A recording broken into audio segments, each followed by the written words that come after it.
درجة الحرارة 49. بصوا يا جماعة الطاير عامل ازاي واحنا اصلا على الطريق.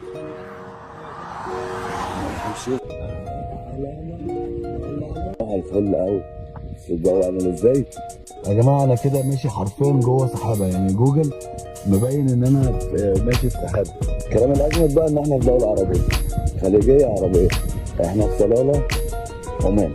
والله العظيم حبيب الناس. لا لا لا.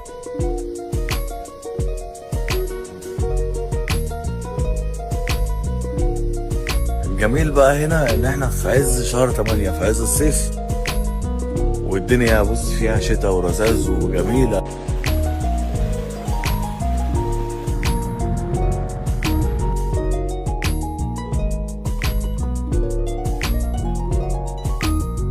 I'm not in New Zealand.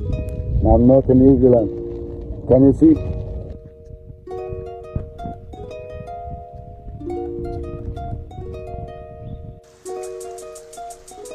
يا جماعة أنا أقسم بالله مش مصدق نفسي من الجمال. بصوا الجمال والروعة. بصوا الجمال. احنا هنا كده في مكان اسمه طافا فيو بوينت. المكان ده انا جيته قبل كده وكان نفسي اشوف الفيو برضه، لكن البحر كان عالي زي ما انتم شايفين برضه ما قدرتش اشوف. نفس الموضوع المره اللي فاتت. No, I was helping someone. I was helping. I didn't know what's happening. Someone fell down, so I helped him. Because I helped him. You know? Yeah. No. You know how he was going down. Sliding. Here only.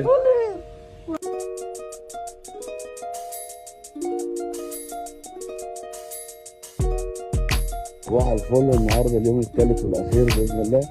احنا لسه فاطرين في الاوتيل. احنا بقى النهارده عندنا فطار الشعريه وهوت دوج او سوسج، بيض وبتنجان وفلافل، برضه الاكل المصري. دي لوبيا فاصوليا انا مش عارف اسمها بصراحه.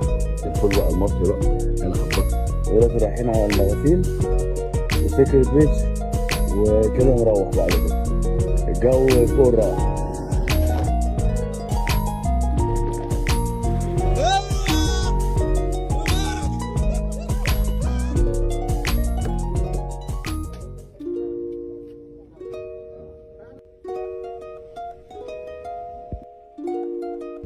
احنا كده نقول جود باي للمكان الروعة ده.